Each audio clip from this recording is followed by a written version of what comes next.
So you could say this story begins Yellowstone National Park. This is where my family always goes on vacation, and I don't know.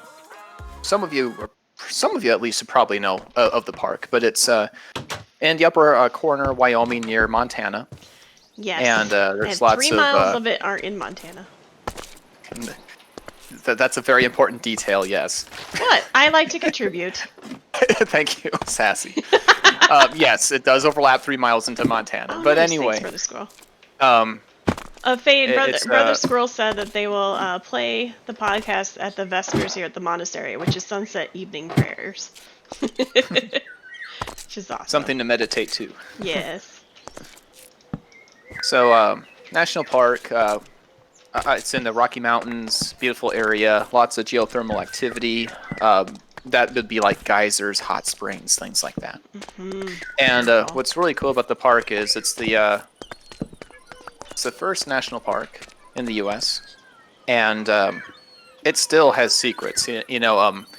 Not every place that might be a point of interest has a trail going to it, and these are our favorite places with my family.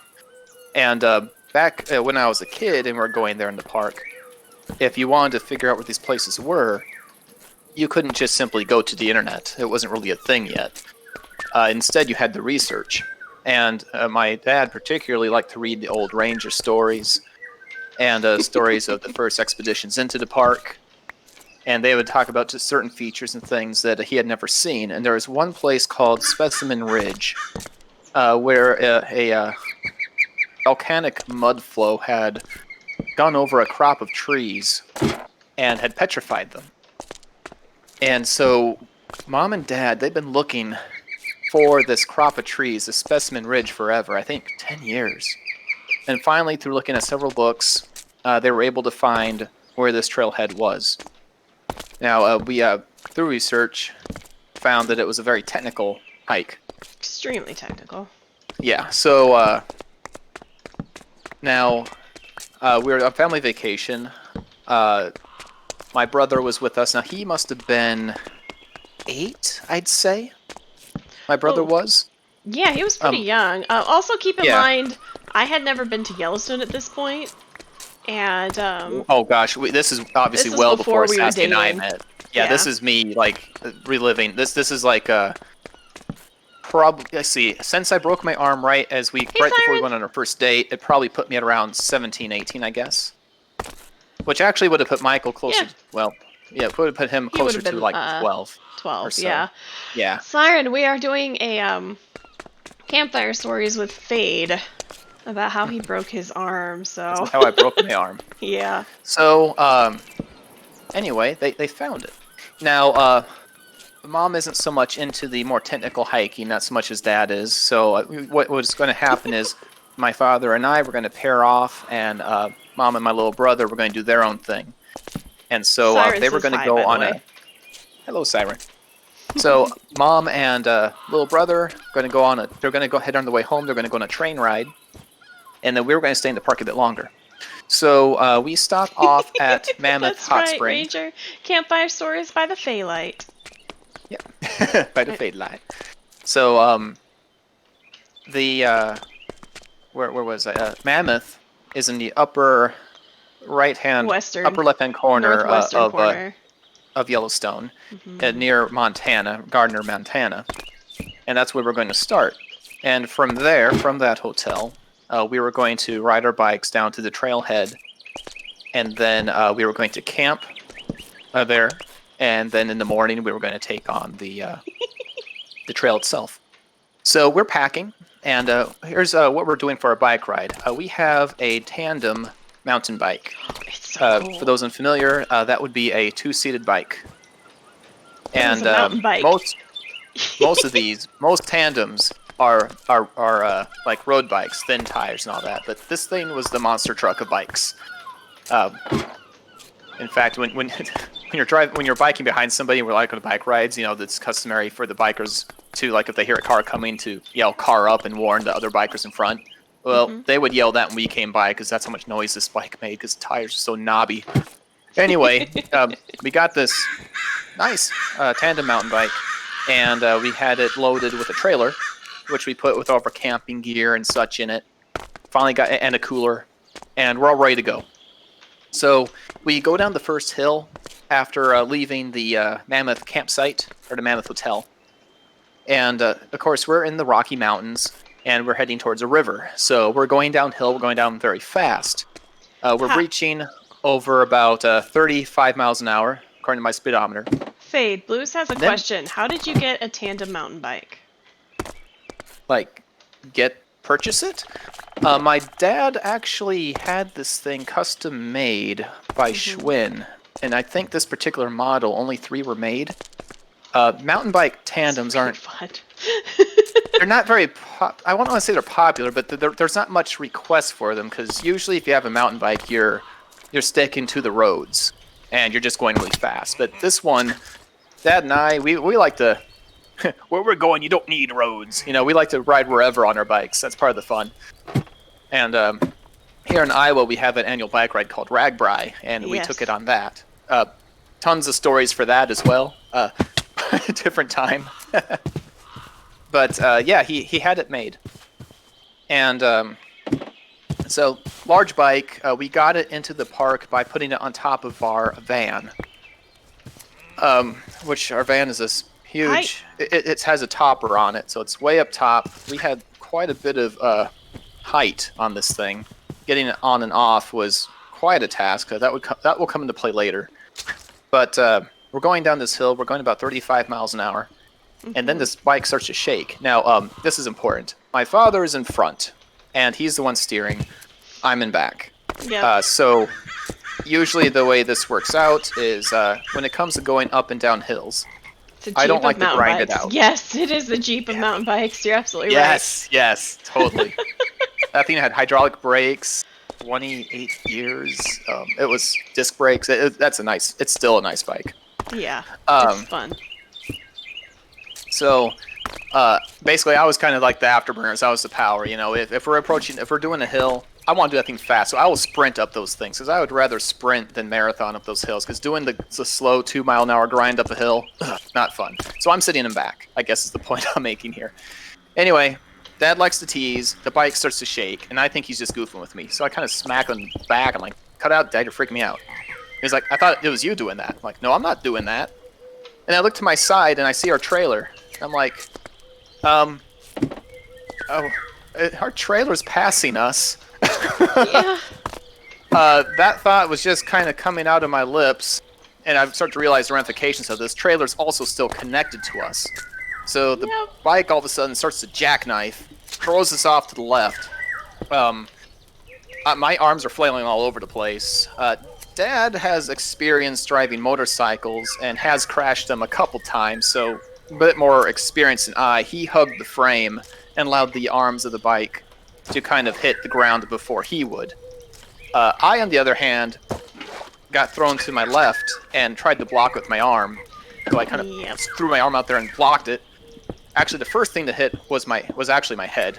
Wearing a helmet, and I was fine. I'll just say that right now. But definitely an advocate for wearing your helmet, because straight up, I would have died if I didn't have it. Yeah, I mean, very, very happy that you had that helmet. Yeah, so that smacked on the ground first, and then I kind of reflexively threw my arm out to kind of block momentum. All I really registered was impact, not even pain, just impact, and I could hear the helmet kind of crack. People are reacting, by the way. They're like, "Oh no, Fade," and stuff like that. Yeah. I've been. Okay. Sorry. Thank you. I'm looking here. Yeah. It was kind of.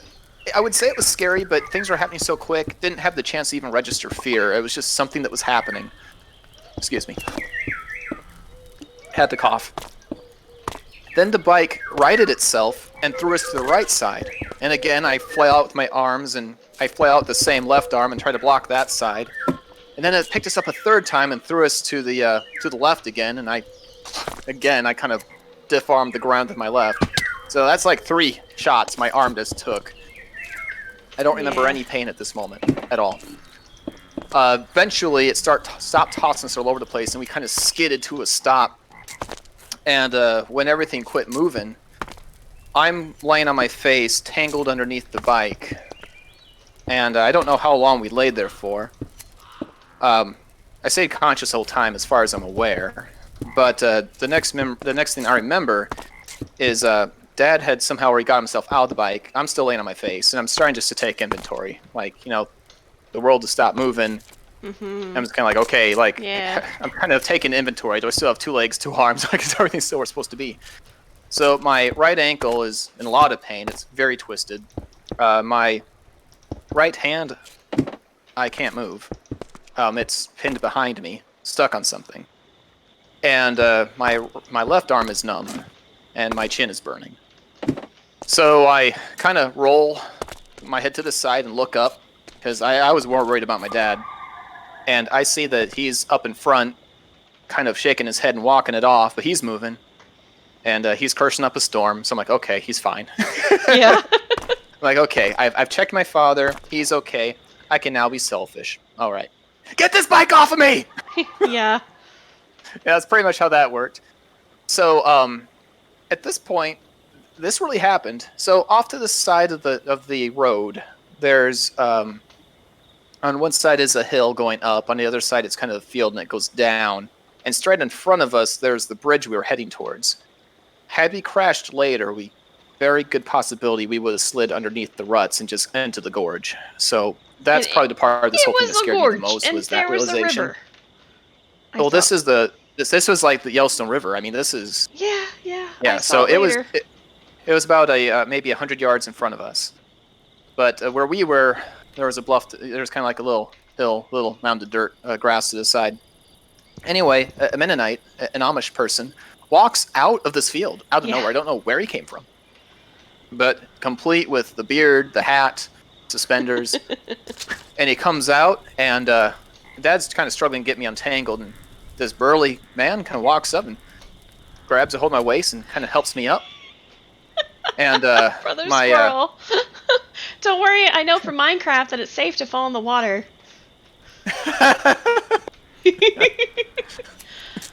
This is before I had played Minecraft. I didn't know I was perfectly safe yet. So my right foot, which was kind of bothering me. Now, I'm also a martial artist, and so a large part of that is stretching flexibility. In fact, I really hit that hard. There's stories there too, but point is, I'm very flexible and I'm happy for it, because my foot just kind of went, snapped right back into place. It was like turned near the wrong direction, but it just kind of gumbeat itself back into place. So that was fine. My right hand that was hurting kind of got caught. I looked behind me. I found out what was happening. It had actually... Sorry to this get so graphic, but it got impaled on the sprocket in the back between my knuckles. So, okay, had to pull that off. Again, adrenaline. I'm not feeling any, not any pain that I would feel I should feel at this point. It was just more like, that's what happened. So that got pulled off. I still can't feel my left. And he picks me up and sets me on the little grassy knoll that's nearby, and then he asked if we were okay, and then he kind of just went back into the field like the baseball players from Field of Dreams, and just I don't know where he went, but no, I've been impaled. Maybe he was Aiden Olaf. Right. Yeah, I was just like, again, I might have been a little bit shocky at this point. I'm not sure. I mean, I don't remember feeling panic. I don't remember feeling really any intense pain. It was just more like I get when panic things happen, I just get highly analytical. Yeah, even more so than he is right now, which is hard to believe. Yeah, I just go. Well, I just start going, okay, checklists, plan, So, despite the fact that my hand had been kind of like the back of it had been skewered on the sprockets, it wasn't really bleeding that much. So now Dad's trying to get this big bike, out of the road, and other people are driving by, other visitors. Yes, adrenaline is a wonderful painkiller. Yeah, it had to have been. Yeah, because I can only chalk up to adrenaline. I'm not like a super macho tough guy or anything like that. It was just like you're so surprised by what happened. There's no time to feel fear. So other visitors start to stop, and this husband and wife stop, And he's like, "Hey, are you okay? I saw the bike was parked." Or she's talking to my dad. And he's like, "Well, I'm all right. I think my son's okay. He was in it. He got it worse than I did. And maybe you can help me with the bike." And he's like, "Sure." And he kind of helps him move it. And he walks over to me. He's like, "Actually, I'm actually EMT. Let me take a look." Yeah. And so he starts to kind of check me out. Amazing, right? Yeah. Then another visitor stops, and he's like, "Hey, are you guys okay? I saw that there was something wrong with the bike here, and you look pretty injured. Here, my wife's a nurse." So she starts checking me out, and they're doing this thing where they have like their finger in front of my face, and they're scanning it from left to right, and they're telling me to follow it with my eyes. Now, from their perspective, I was probably doing just fine. But from my perspective, there were bars of vision that I couldn't see the finger. Yeah. I mean, I could guess that it would appear on the other side of the bar, but the fact that was just blinking in and out of like vision, like there'd be points where I just wouldn't see it. So I was like, okay, well, they're doing this test for a reason. I should probably let them know there's something wrong. So I told them in the best way I could. I'm like, sir? He's like, yeah. I'm seeing colors I've never seen before. Is that bad? Yeah. Ranger So- said, "Oh, thank goodness, a medical professional, are professionals." They were a And- ton of help. Yeah, Blues Yeah. goes EMT and nurse. It was really super lucky. The odds of that are Yeah, just the first two people that Astronomical. saw. Well, also, this is a rather unpopulated part of the park, really. yeah. Kind of on the outskirts. Yeah, so most just people anybody when there. they go to Yellowstone, they stick Stick to where the main Old tourist Faithful attraction. is, the main Old tourist Faithful, yeah. attractions. This is Yeah. not the main area. Not at all. So, eventually a ranger would show up, and by the time he did, I was all bandaged up and Boyd, next comes a other cleric and a visitors wizard. Yeah, yeah. Right. They had done a great job, And so I have my arm kind of in a makeshift sling, and as far as the reaction to what I told them about what I was seeing, they said that they thought I was going into shock. Now, again, my perspective, I felt honestly fine, a little lightheaded, and for a moment there, I was seeing a little bit of sparkles around the periphery of my vision, Yeah. which I recognize that as the sign of someone who's about to black out. But it actually went away on its own, and I was okay. The druid in their buffalo form. Yeah. Yeah, it's true. So the ranger that showed up was a very nice man. He wasn't in the best shape. He was kind of a roundish gentleman. I'm only mentioning this because it's relevant to the story, because we now still kind of have the bike to contend with. It's still kind of blocking the road somewhat, and we got to get this now kind of mangled bike back up to the van. I mean, we can't ride it right now. Exactly. So, how are we going to do that? And it's big. So, I got people watching me. The ranger kind of escorts my father back up we only made it down the first hill. Yeah, they didn't get very far. Before, so they go up there, they bring the van down, and of course now we got to attach it back to the van, and again, it's way up there. And Ranger kind of looks at the bike, looks at the top of the van, and goes, "Yeah, I'm going to help you out." Looks at that, and he's like, I'm going to direct traffic." I'm like, Yeah. Thanks, buddy. So instead, Dad and I with my numb arm that's not doing anything, I had a hip pack. I just turned around front ways, so the little backpack part of it that was filled with stuff was sitting on my belly, and I just kind of picked up my arm in my sleeve with my sleeve and just kind of set it on top like dead weight. At least there it was somewhat not just flopping all over the place. It was sitting there. So Yeah. with one arm, I kind of help him hoist it on top. And then we had discussion about getting an ambulance and everything. I was like, well, at this point, aside from my arm being numb, I feel all right. We wouldn't want the extra expense. And I was like, dude, we can just drive ourselves to the place. I'm like, where's the nearest place? And he's like, well, the nearest place is Lake. Lake from here is about 2 hours away. Not by distance, but by Ranger time. says points for knowing your limits, I guess. Yeah, I mean, Yeah. he helped. He was there. I have no animosity. Words are hard. Animosity. That have word no right there. Animosity. Nothing. No, he's a good guy. Yeah. So, we said we were okay. He's like, all right, go on your way. We're like, okay. So, Yellowstone National Park. Distance isn't really what determines how far away you are from something. The roads are, speed limits are low. It's not a highway, it's a national park. Right. Also, there's animals in this park.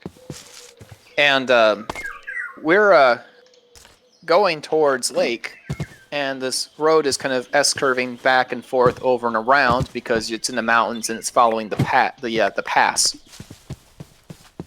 We saw more animals in that little trip than I swear I have in any other journey in Yellowstone. And of course, it's during a point in time where we don't really want to stop to look at them. We just want to get to a medic. So first, as soon as everybody left, a coyote walks out of the brush and is right there in front of us and just kind of looked at us for a while. I mean, it was kind of cool. We get in the van, we start to drive, and there's a buffalo herd that's crossing the road. Oh, no. That's also awesome. I'm sorry, there's a dude in here. There's a little dude. Apparently I didn't light this up good enough, and he's inside my... Okay, you handle your little dude. So, because the herd was going straight and the road was S-curving back and forth, that same herd stopped us about 5 times. Yeah. So that added a good hour or more to this trip. Ranger goes, well, there's your druids. Where's my... Uh-oh. And, yeah, I got more this time. Where's my weapon? Am I good to continue?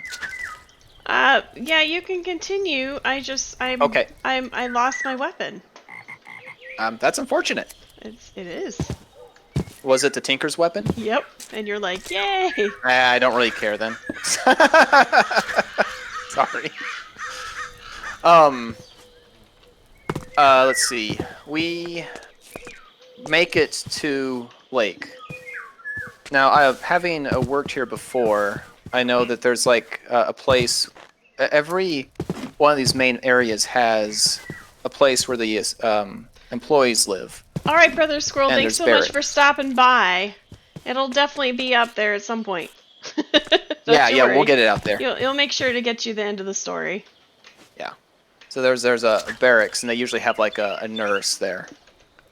So we pull out, and when we turn into this area called Lake, the first thing we see is this huge elk, 7-point antlers, which is huge. Again, couldn't stop to really look at it, but he was just there by the sign. We pull into the building we think is the nursing station, but it's actually the barracks, and this happened to be the barracks where a lot of the interns would be. We shamble out of the van, and they just take a look at us and go, "You want to go over there?" Didn't even have to ask what we were wanting. They knew exactly just by how we looked. So we go to the nursing station, pull ourselves in. There's a little pond there.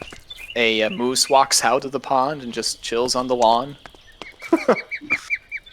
We move in, and this is funny. So we got a receptionist, and she's like, "What can I do for you two gentlemen today?" We just kind of look at each other. We're injured. Can we see somebody?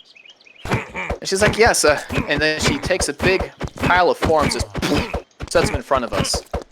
"Go ahead and sign these. He'll be right with you."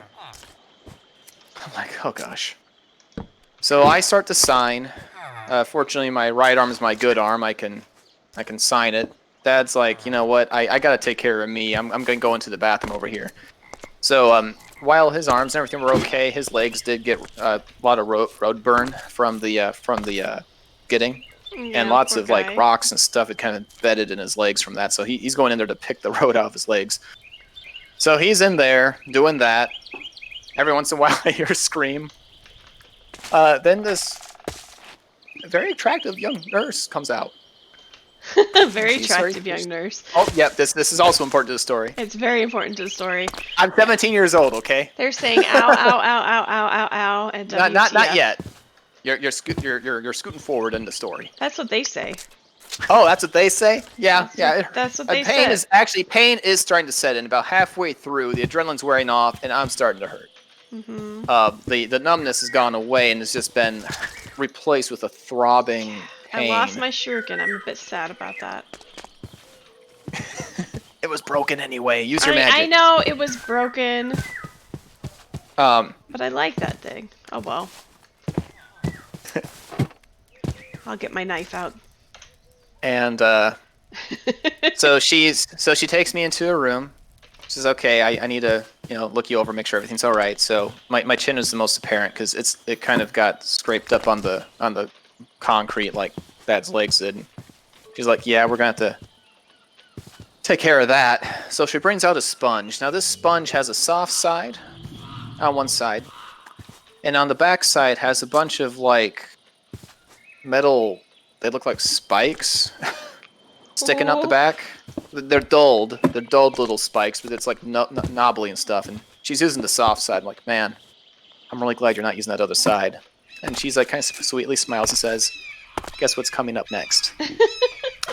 I was like, Yeah.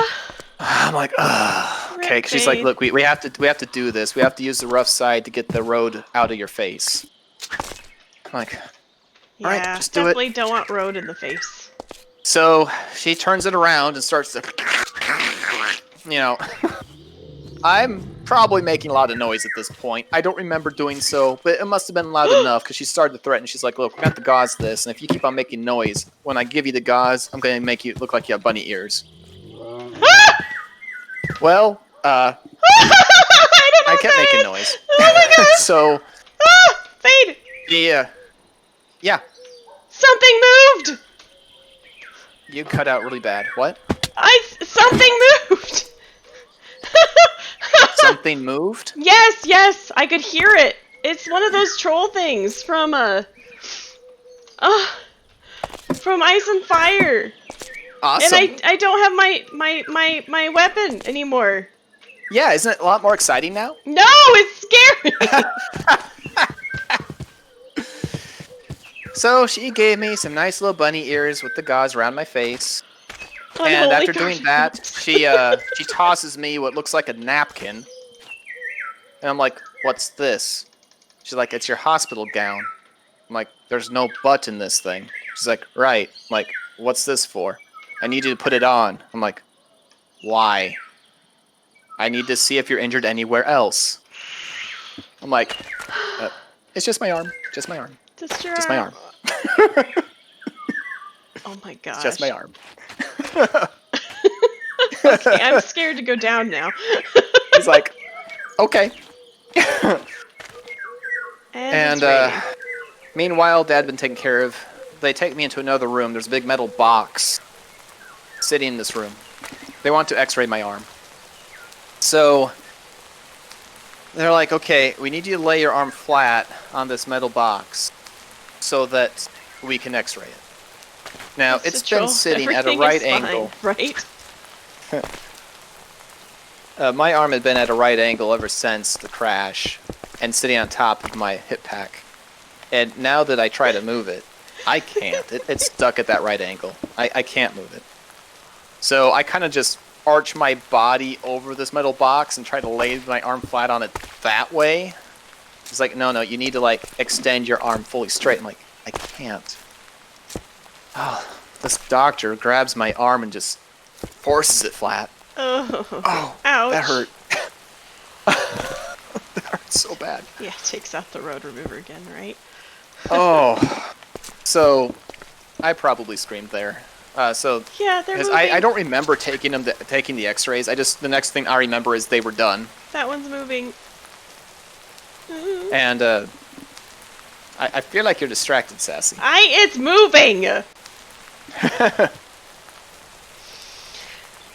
Yes, I'm a little distracted. I'm sorry. Okay. Did I wait? No, you're fine. It's just. Okay. Well, those are new we get the colors. results of the X-rays, and they say, actually, your arm's just sprained. You're fine. Here's a sling. Here's some horse pills. Take them as needed. They were gigantic pain pills. And they had my face gauzed up sometime in there. Dad got wrapped up. I mean, his legs were pretty beat up, but it was all just kind of scratches and stuff. And so there we're all bandaged up, triage, and ready to go. And we're heading back home, well, to our campsite. Yeah. And it's like, so what are we going to do tomorrow? I was like, well, we went all this way to hike up this Specimen Ridge. I still want to do that. He's like, are you sure? I'm like, yeah, especially now. We just gotten it. I want this wreck to be worth it, man. We Right. So I gotcha. we get home and then normally this is where we would call mom and check in. And I was like, so are we gonna call mom? It just... Dad's like, I'm not gonna do that. You want to call her? I'm like, I'm not gonna do that. You were steering. I was just in back. I had nothing to do with this. Dad's you guys are cowards. You are cowards. You're as cowardly as I am against that guy. This is weird. Why are they black now? I do have to say though that they're saying that the thing wants to give Fade a hug. The troll wants to hug you, and me too, apparently. Okay. Yep. Troll Yep. wants to get hugs. Mom, we crashed in here, and here's our wild adventures, Fade and Dad, from Blues. Actually, what's funny is Dad and I had a lot of adventures kind of like that. I'm pretty sure she doesn't know about all of them. At this point, probably does, because we kind of delight in telling her and seeing her reaction. But this was the only one I actually got injured in, so, you know. Oh, I anyway, see. Okay, that I'm makes getting to them some all parts okay, where right? timing's important. Okay, Sassy. I'll be quiet. I'll be quiet. Oh, okay, gotcha. So Dad's like, no, I don't want to call her. I was like, so he's kind of like, okay, we'll tell her later. we'll talk to her later. So next morning, we go to we drive to the trailhead. We're not biking. Bike's too messed up. Yes, very So we drive to the trailhead, and I got my arm in my sling, and I have like all my gear like tied to my person so I can access it, and I had a walking stick. And there's actually a picture that we took of that. It's around here somewhere. I'm sure my dad has it. Of like me all bandaged and wrapped up, and Dad, and actually it's a videotape, but we set it on, we kind of set it on a tripod and walked off. You can kind of see us like limping off towards this like trail that's literally going straight up this mountain. That makes it okay. Yeah. No, it's this was probably a bad idea. It was a bad idea. But as far as the trail, I'll skip by that. That's almost a story in its own right. But we made it just fine, and we actually got to Specimen Ridge. We saw these gigantic petrified trees. It was awesome. But at the end of the trail, getting back, I'm hurting. I'm in a lot of pain. Dad's hurting as well. I mean, after all that exertion and being injured, I mean, we're just really hurting. Now, in Yellowstone, there's not a lot of amenities. The whole thing's kind of roughing it. So, like, showers and stuff. Uh-oh. Sites are... repeat... And they also charge you for the showers. So, if you've been there long Fade, enough... repeat that again. We Which part? cut out just a little bit. Just the very last part. I was saying how we made it down the trail, and after that we were hurting. Yep, you were talking about showers. Yes. So basically, if you've been in the park long enough, you know where the free showers are. Yeah, that's true. Old Faithful Inn has showers. They're kind of dorm style. They're like they're in the hallways, and they're kind of like one of those like communal bathrooms. You open you go into this bathroom area, and there's a bunch of shower stalls, and you can go in there. So we decided to stop off at Old Faithful and kind of get ourselves clean there, since really hurting quite a bit at this point. Yeah. So we get there, and we're lucky enough that there's nobody in this bathroom at all. So Dad's kind of treating his arm, and he's putting like this disinfectant stuff on it. And you know, when you have an open wound like that, that hurts. It stings. So he's kind of like, if he had a piece of wood to chew on, he probably would have been. So he's putting it on there, and he's like, you know, gritting his teeth and sweating. His eyes are rolling around, and I go back into the shower area, and I'm trying to like, you know, take off my shirt to take a shower. but again, my arm is stuck at a right angle. I can't get my arm in the right orientation to get my dang shirt off. So I'm doing my best to straighten it out, and it's causing a lot of pain, and I'm yipping and making all sorts of noise. And then someone comes to enter into this bathroom area. It's a father with his young kid, probably about maybe 5. And the door opens, the kid's in front of him. And that's about when Dad, like, dislodged, like, a very stubborn, like, rock still stuck in his leg. And he, like, puts out a bellow right as the door opens, and his kid sees it. And he just goes stand stock still, and Dad's trying to still come in. The other guy's father's still trying to come in, and the kid's like, I'm not going in there. And right about then, according to my dad, that's when I started to yell because me trying to get my shirt off. Oh, this poor kid's like traumatized. We get out of there, get back to our campsite, and the phone rings. The phone rings. It's my blood pressure goes down. It like my just turns to ice in my veins, and it's like, oh, that's Mom. Your blood pressure goes up. Up, down. It went in a direction it wasn't supposed to go. I felt this sense disturbance of just, in the force. Yeah, disturbance in the force. It's very ominous. Of like, okay, she's calling us. So Dad answers, and he's like, "Hello," and I can hear he's talking on the phone, but Mom's talking loud enough I can actually hear her. Yep. She's like, "Yeah, we're having a good time. Did fine on the train, and how's your trip?" It's good. Okay. I just got a phone call. It's like, yeah, from the doctor. He's like, oh, yes. It says, let me play this back. We're taking a second look at the X-rays, and we did find that something we missed before. We think your son's arm might be broke in 2 places, so you might want to come back in for a cast. Dad's just kind of sitting there going, oh crap. Uh-huh. And then before he can say anything, my mom cuts in, I didn't break my boy! It's so true. It's funny because it's true. So we were like, we were going to tell you, don't want you to worry. So, we told her what happened. And of course, this meant that I just went on this very technical hike with a completely broken arm. Yeah, completely broken arm. The reason why it wasn't detected was because it wasn't it was broken lengthwise, not sideways. Like this way instead of this way. Yeah, It's this way. So, probably thanks to all the milk you drink. My goodness. Well, I think that did help later on. We ended up going home and using our own hospital. Mm-hmm. And one of the things I wanted to do was take a second look at the arm. And so they're looking at it. And one of the things that I had to do is they gave me something that's a lot like an IV. And I guess it was putting isotopes in me or something so that way they could scan me with a machine. And the isotope, it basically would show where blood flow is the most, because your body will send blood towards injured areas to help them heal. And so they wanted to make sure there weren't any hidden injuries that weren't spotted.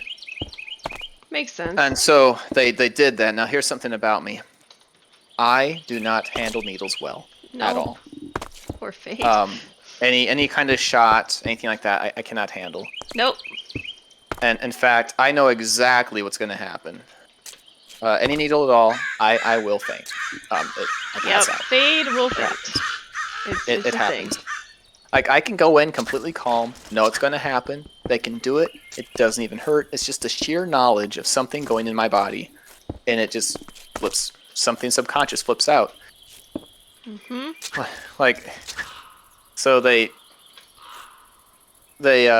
I'm standing there, and they put the IV in my arm. I'm like, okay. I can feel it sliding under the skin. And I can feel my eyes dilate in response. I blink.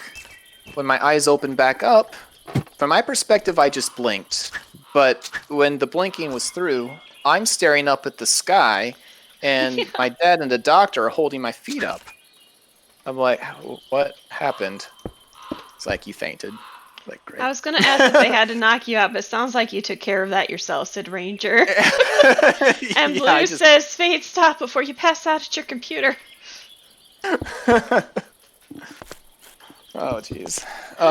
Yeah, don't pass out. And they do their scan, and this is where they find out my arm is actually broken in 3 places because my wrist was also broken. And this was a particular worry because there's lots of small bones in your wrist. And if Yeah. that's not stabilized immediately, that bone can die. And if that bone dies, they have to remove it. Which means surgery. Yeah. And also, obviously, you don't want to have any bones removed. They're there for a reason, you know? Yeah. But as the case may be, it was healthy. They did give me a cast that went from my wrist all the way up to my shoulder. And they patched it up, and they put it on this special like polymer that would be completely floppy when wet, and then when it dried, it would solidify. So because of that, I couldn't get it wet. So that meant for the next 6 weeks, I'm walking around, like if I wanted to shower, I have to put that arm in a trash bag. Yep. To keep it dry. Now, this kind of goes a little bit into a second story, but I think it's kind of good for this one here. I can go into more detail later time. Before you jump into that, plenty of people are really commiserating with you about the needles. Okay. Void, I'm glad I'm not the only one here. Void has a phobia. Yeah. Yeah, needles just... It's particularly when something's being injected in, it always feels to me like they're taking something out. And it just... Yeah. The sheer thought of it, just the knowledge of it, just really, it gets to me. Oh, jeez. The other funny thing, a quick aside, my brother, on the other hand, it doesn't bother him at all. So imagine, like, we're kids, and we're getting, like, our tetanus or whatever shots, and we're both there together. I'm the older brother, and Michael's there at 5 years old, and he takes it just fine, and then he sees older brother just completely pass out. You can imagine how he was very amiable and very understanding, and he didn't make fun of me at all. They want you to stop talking about the needles now. Okay, I'll happily move away I from think that. he needs a hug at this point. Hey, do you need a hug? I'll come up for a hug in a bit. I don't want to take my ears off. Okay, he said he'll come up for one in a little bit. So, a couple of funny things about the cast. So, this was also, obviously, I got this cast on, and then Sassy and I went on our first date, and at college, which also means that my first... I literally got back to town, got the cast, and went directly to orientation for college. Yeah. So the cast was literally only hours old when I'm meeting my other freshmen. And I remember my parents were worried, like, oh, is he going to fit in, blah, blah, blah, because he's got this cast on. I find that funny, because I have never once in my life cared about fitting in anyway. Not a bit. But they were worried about that. They're parents. But, it's okay. They love you. Well, we get there, we get an orientation, and all these freshman girls are surrounding me, wanting to know the story about my broken arm. At that point, my dad's like, he's fine. Yeah. So they're all, signing it and stuff and all of that. That's adorable. Well, so it was on there for several weeks, and they were thinking to be on there for probably 3 months or so. I mean, their thing is going to be for a while. 15 minutes, Fade. Restart starts at 15 minutes. Okay, that's not going to take me that long. Okay. So, one of the things that starts to happen when you've had anything on your arm for a long period of time, several weeks, and you're not able to take it off or wash it, it's beginning to itch and it's beginning to smell, and I'm getting very self-conscious about it. Yeah. I'm sitting there in a lecture one day, and I can just, I swear, like, it might just be my imagination, but where my thumb hole was, my thumb out, I could see stink lines just coming out of that. I mean, I could smell it. It was terrible. Man, it itched so bad. And, they're like, no matter what you do, don't stick anything in there to scratch. Don't do that. I'll take care of it, Blues. Thank you. So I gave in to temptation. I got a little coat hanger. I'm like, I'm sorry, this thing itches. And I was getting ready to do that, and I was like, okay, also this smells. Okay, what am I going to do? Okay, I have an idea. I have some stupid ideas, okay? I'm just going to admit that. Don't do this. Whatever you do not do this if you break your arm. Dumb idea. I thought I was being creative, but I was just being dumb. I had some cologne, like some spray cologne. I opened the bottle, just poured a little bit inside there. it's so bad. There, this stuff smells good. We'll just pour that right in the cast. That's a good idea. Yeah, Fade, yeah. Okay, first, it's still a liquid, so bad idea.